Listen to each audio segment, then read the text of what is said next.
Aujourd'hui, review Transformer Titan Returns avec Chrome Dome, donc c'est le LG32 de chez Takara Tomy. On a ainsi la boîte Jap. On voit qu'on va avoir le véhicule supplémentaire qui sert également d'arme. Ici, la voiture. Au dos, on a ainsi le robot et sa transformation. Également pour l'arme et le Headmaster, puisque c'est surtout là le gros avantage de la gamme. On a ainsi un design orienté G1 en version, on va dire, Redux Revival.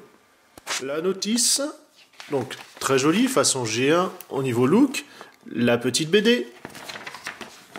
Et ici, voilà, les étapes, comme d'habitude. Il y a du scotch partout, donc je joue du cutter et on y va. Également ce petit accompagnement de notice qui va vous dire comment bien placer le Headmaster. Donc on voit par rapport à la tête pour se clipser dans le cou, en tout cas la nuque.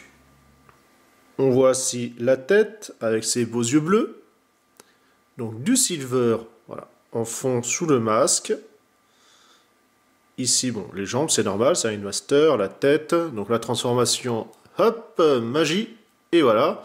Par contre, les jambes, voilà, ne se séparent pas. On a juste ici les bras, alors c'est tout neuf et bien raide, on a un ball joint, enfin exactement une rotule, un ball shape, comme cela. Donc lui aussi a les yeux bleus. Bien sûr, vous avez la tête qui est articulée, un petit peu au bas, hein, pas grand chose. Le gun, donc creux. Ça, malheureusement, c'est les gammes actuelles, depuis quelques années. On a ici, voilà, tout ce qui est light panel, enfin ligne de structure. Un autre plus léger, avec toujours des stries ici et là. Donc, pas grand-chose à redire. L'arme véhicule qui l'accompagne, avec bien sûr le logo Autobo. On a ainsi la forme de foreuse qui peut venir ici accueillir le Headmaster. Donc il est prêt à concurrencer Jace et les Conquérants. Ensuite, on va rabattre la partie ici centrale, la bascule pour former en fait le vaisseau. C'était quasiment le mode qu'on avait tout à l'heure. Et pareil, on peut le placer là-haut.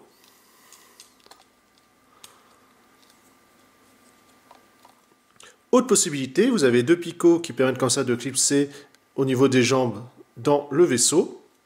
Et ainsi, c'est normalement la position qui doit être dans la notice. La voiture, avec ses jantes comme ça en doré. Vous avez quelques, voilà, alors c'est pas vraiment, c'est de la moulure, voilà, au niveau des crampons, bon, pas la bande de roulement. En dessous, c'est quand même assez bien caché, donc forcément, on voit ici le torse, les jambes, les bras, bon, c'est normal. Mais l'undercarriage est vraiment bien fait. Les couleurs, c'est vraiment sympathique, c'est pour ça que j'ai préféré le Takara au Hasbro, parce que il est, ouais, non, ça me plaisait pas vraiment. Derrière, on voit ici les articulations, pareil pour là-haut. C'est assez bien caché. On a quand même un poste de pilotage ici qui est quand même assez grand et bien visible. On peut ainsi ouvrir la verrière. Alors c'est rigide, je vous le disais, puis vous l'avez vu comme je fais d'habitude, c'est tout de suite neuf. Transformation à chaud. On voit qu'on a quand même des incrustations au niveau du siège. Du silver à nouveau. On va le glisser à l'intérieur. Alors malheureusement, il n'est pas vraiment tenu, vous n'avez pas de picot, quoi que ce soit. Donc c'est juste positionné. Bon, c'est pas une McLaren F1, mais il est quand même en position centrale. Bien sûr, voilà, ça tourne, un peu moins bien derrière.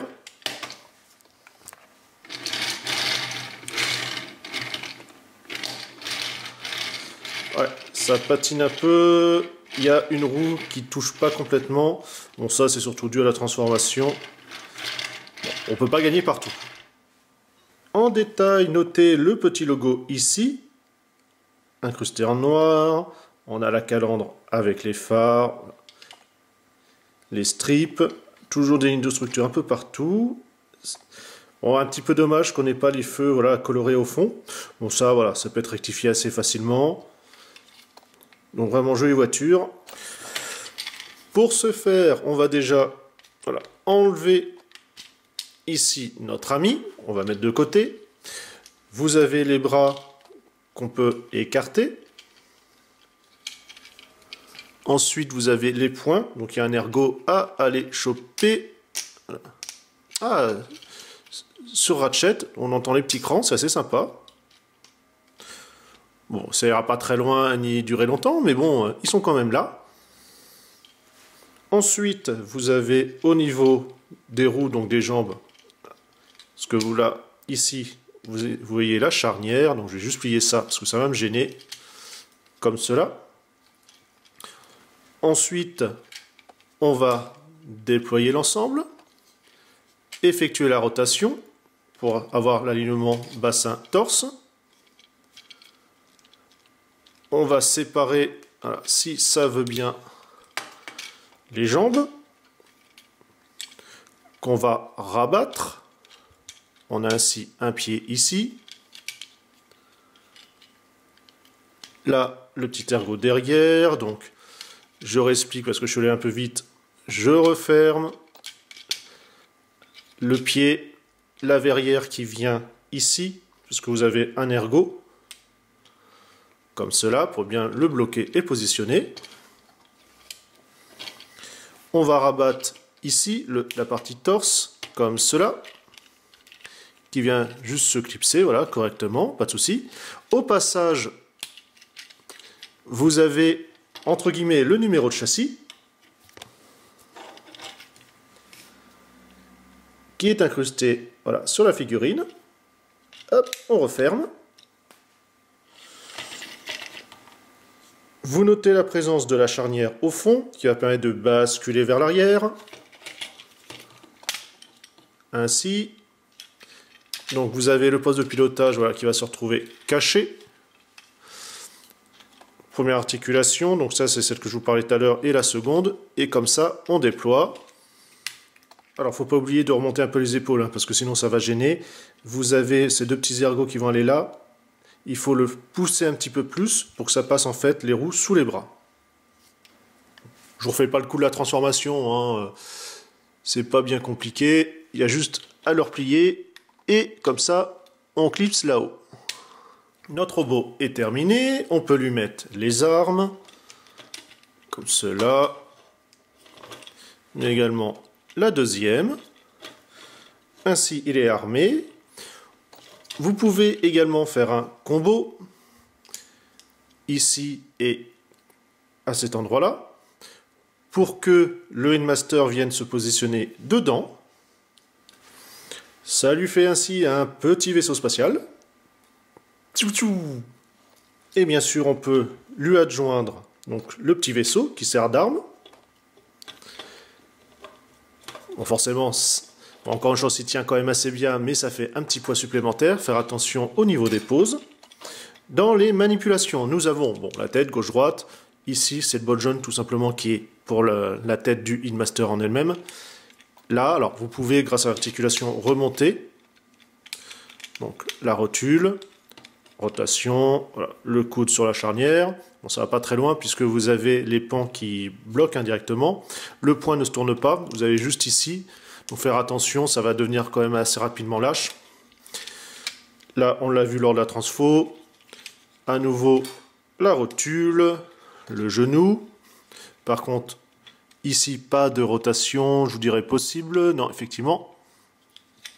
Le pied, bah, c'est juste la pointe, hein, mais c'est sur partie de verrouille. Hein. Niveau stabilité, pas grand chose à redire. Bon, voilà, il tangue un peu parce que je viens de le toucher. Mais voilà, vu les pieds, la largeur qu'il a, c'est pas un problème. Bien équilibré, bien proportionné. Les couleurs, bah, moi, elles me plaisent bien comme ça. Effectivement, la tête, vous verrez qu'entre Hasbro et Takara, les têtes sont différentes.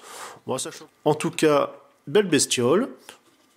Comme d'habitude, toujours quelques petits détails ici la structure, ici du silver. Voilà. À nouveau sur la jambe. Cette gamme est vraiment superbe. Comme je vous dis à chaque fois, c'est un bel hommage au G1. Sur ce, eh ben, vous allez encore en avoir, parce que du Transformer, c'est pas fini. Allez, salut à tous.